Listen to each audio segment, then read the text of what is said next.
Chapter 12 introduction to 3D geometry exercise 12.1 देखते हैं हम। सबसे पहला हमारा क्वेश्चन दे रखा है, a point is on the x axis, what are the y x coordinate and z coordinate. अगर हमारा कोई पॉइंट है, सबसे पहले हम एक्सिस बना लेते हैं। हमारी वर्टिकल एक्सिस हमारी वाई एक्सिस होती है, हॉरिजॉन्टल हमारी एक्स एक्सिस होती है। इसके सेंटर में से हम ऐसे निकाल देंगे एक जेड एक्सिस। सो हमने नेम लिख लेते हैं सबके। सो हमसे पूछा गया है, अगर कोई पॉइंट एक्स एक्सिस पे है तो उसके वाई और जेड कोऑर्डिनेट क्या होंगे। पॉइंट मार्क करते हैं एक्स एक्सिस पे, सपोज कीजिए वो पॉइंट यहाँ है, तो इसमें हम देख रहे हैं कि वाई और जेड कोऑर्डिनेट पे तो कुछ है ही नहीं उस पॉइंट का, वो पूरा पूरा पॉइंट जो है सिर्फ एक्स एक्सिस पे है। सो इस केस में हम कह सकते हैं कि सिंस पॉइंट जो है वो एक्स एक्सिस पे है सिर्फ, तो इसके वाई और जेड कोऑर्डिनेट ज़ीरो हो जाएंगे। सो हमने यहाँ पे लिख लिया X comma zero. Next question है हमारे पास, a point is in the X Z plane. अगर कोई पॉइंट हमारा एक्स जेड प्लेन में है तो उसका वाई कोऑर्डिनेट क्या होगा। सबसे पहले हम देख लेते हैं हमारा एक्स जेड प्लेन कौन सा बन रहा है। हम इसको मान लेते हैं हमारा एक्स और जेड प्लेन बन रहा है। सो एक्स जेड प्लेन में अगर कोई पॉइंट आ रहा है, अगेन उसके वाई एक्सिस पे तो कुछ भी नहीं आ रहा है, कोई पॉइंट नहीं आ रहा है। सो यहाँ पे भी हमारा जो वाई कोऑर्डिनेट होगा वो हमारा ज़ीरो हो जाएगा। इसको हम x comma zero comma Z भी लिख सकते हैं ऊपर वाले की तरह। नेक्स्ट हम देखते हैं ऑक्टेंट्स के बारे में। ऑक्टेंट्स क्या होते हैं, हमें अगले क्वेश्चन के लिए ऑक्टेंट्स के बारे में जानना ज़रूरी है।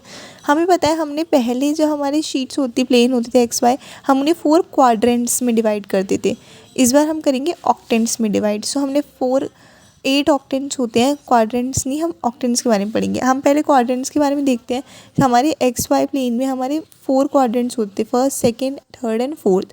हमें पता है पहला वाला क्वाड्रेंट हमारा प्लस प्लस का होता था, और फिर हमारा होता था माइनस प्लस, यहाँ पे एक्स माइनस का वाई प्लस का, फिर आता है हमारा दोनों ही माइनस के आते हैं एक्स वाई, फिर आता है हमारा प्लस माइनस। तो सबसे पहले हम यही लिख लेंगे, एक्स और वाई के तो सेम ही रहेगा, हमें जेड कोऑर्डिनेट का निकालना है। सो हम यहाँ पे लिख लेंगे वाई और एक्स के लिए हम लिख लेंगे एक्स वाई के लिए, और जेड के लिए मैं आपको बताऊंगी आपको क्या करना है। सबसे पहले हमें क्या करना है, फर्स्ट टू फोर्थ ऑक्टेट के लिए सेम लिख लेना है, और जो हमारे ऊपर वाले यानी कि फर्स्ट 4 ऑक्टेंट्स होंगे उसमें जेड की वैल्यू पॉजिटिव रहती है। और नेक्स्ट हम देखते हैं fifth sixth seventh and eighth octant के लिए। जो हमारा फिफ्थ सिक्स सेवन्थ और एट्थ वाला ऑक्टेंट है उसमें हम सेम वैल्यूज़ लिखेंगे, फिर से रिपीट कर लेंगे ये वैल्यूज़ एक्स और वाई की। इसकी फर्स्ट में हमारी पॉजिटिव थी तो फिफ्थ में ही पॉजिटिव, फिर नेगेटिव पॉजिटिव लिख लेंगे, फिर नेगेटिव थर्ड की तरह, और फोर्थ के लिख लेंगे हम पॉजिटिव नेगेटिव।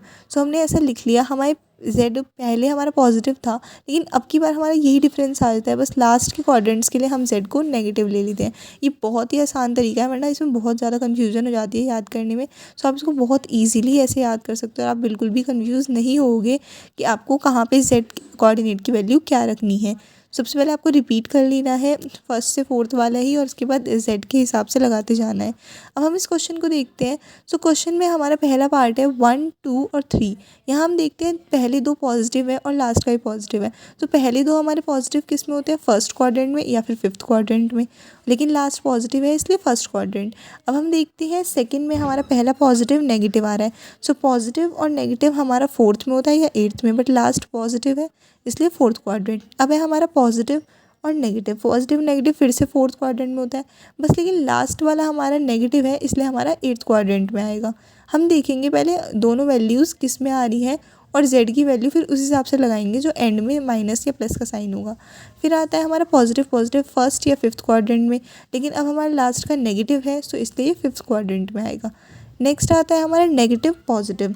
अब नेगेटिव पॉजिटिव या तो हमारा सेकंड क्वाड्रेंट में आएगा या फिर हमारा सिक्स्थ क्वाड्रेंट में, बट लास्ट नेगेटिव है इसलिए हमने सिक्स्थ लगा दिया। अब सिक्स्थ वाला क्वेश्चन है नेगेटिव पॉजिटिव का। हमारा नेगेटिव पॉजिटिव हमारा सेकंड क्वाड्रेंट में आता है और लास्ट पॉजिटिव है इसलिए इसका आंसर सेकंड ही आएगा। फिर आता है हमारा नेगेटिव, ये हमारा थर्ड में होता है, या फिर हमारा पॉजिटिव है एंड का इसलिए हमने थर्ड लगा दिया। पॉजिटिव नेगेटिव अगेन हमारा फोर्थ में या एट्थ में, लेकिन लास्ट नेगेटिव है इसलिए हमने एट्थ लगा दिया। तो होप आपको यहाँ तक अभी समझ में आ गया होगा। अब हम अपना नेक्स्ट क्वेश्चन देखते हैं जो कि फिल इन द ब्लैंक्स है। बहुत छोटी सी एक्सरसाइज है ये। सो हमसे बोला गया एक्स एक्सिस और वाई एक्सिस एक साथ लिए गई तो हम उसे कौन सा प्लेन बोलेंगे। सो हमने एक तरफ एक्स एक्सिस लगा ली हॉरिजॉन्टली और एक तरफ वर्टिकली वाई एक्सिस लगा लिया। हम देख भी सकते हैं तो ये हमारा कौन सा प्लेन बन गया, वाई एक्सिस को हम इग्नोर करते हैं तो हमारा एक्स वाई प्लेन ही तो बना। यहाँ पे एक्स और वाई एक्सिस को लगा के हमारा एक्स वाई प्लेन आ गया। नेक्स्ट हमारा क्वेश्चन है the coordinates of points in the x y plane are in the form. अगर हमारा कोई भी पॉइंट है वो हमारे एक्स वाई प्लेन में है तो हम उसके कोऑर्डिनेट को कैसे लिखेंगे। अगर हमारा वो हमें पता है, अगर हमारा एक्स वाई प्लेन में है, सो अब की बार हमारे कौन सी एक्सिस ज़ीरो हो जाएगी, जेड एक्सिस। सो हमारी जेड एक्सिस ज़ीरो होगी तो हम उसे लिख सकते हैं एक्स भी है वाई भी है बट कौन नहीं है, Z. So X comma Y comma zero. अब हमसे पूछा गया है the coordinate planes divide the space into dash octants, यानी कि कितने ऑक्टेंट्स में, जिसके हम पहले हमारा जो प्लेन होता था वही यहाँ पे हमारा क्या है, स्पेस की तरह मान लो आप प्लेन को ही। सो यहाँ पे हम देखेंगे कि कितने ऑक्टेंट्स में, वैसे मैं आपको बताया अभी 8 ऑक्टेंट्स में करता है। सो यहाँ पे हम समझने की कोशिश करेंगे कैसे करता है।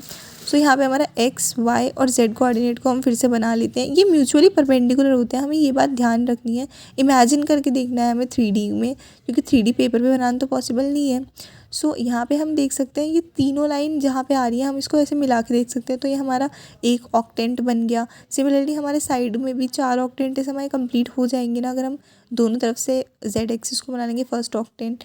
ऐसे यहाँ पे हमारा कुछ करके सेकंड आ जाएगा, जब हमारी जेड एक्सिस वहाँ पे मैं ड्रॉ करूँगी, फिर हमारा थर्ड ऑक्टेंट आ जाएगा ऐसी, और यहाँ पे हमारे साइड में फोर्थ ऑक्टेंट भी आ जाएगा। हमें ऐसा मानना है कि ये हमारे ऊपर की तरफ है, जिसकी हमारी कोई 2 स्टोरी बिल्डिंग है, यानी कि 2 मंजिला बिल्डिंग है हमारी। सो ये हमारे ऊपर हमारे 4 कमरे नीचे हमने डाल रखे हैं, तो एक तो 4 वो वाले और उसके ऊपर छत है, हमने उसमें भी चारों के हिसाब से बाउंड्री लगा रखे हैं, जहाँ जहाँ कमरे हैं 4 वो वाले। सो ऊपर नीचे हमारे 4 कमरे हो जाएंगे। इन शॉर्ट हमारे 8 ऑक्टेंट्स इन टोटल होते हैं। ये बात आप याद भी रख सकते हैं, कोऑर्डिनेट प्लेन में आपको याद रखनी चाहिए 8 ऑक्टेंट्स होते हैं टोटल में। होप सो मैंने आपको अब तक जो भी कराया है वो आपको समझ में आ गया होगा। अगर आपको कोई भी डाउट है या कोई भी चीज़ नहीं समझ में आई है तो आप वो एक बार मुझसे फिर से कमेंट में पूछ सकते हैं। एंड अगर आपको यहाँ तक वीडियो अच्छी लगी और आपको सब कुछ समझ में आ गया है तो इसको लाइक कीजिए और अपने फ्रेंड्स के साथ शेयर कर लीजिए। Thank you.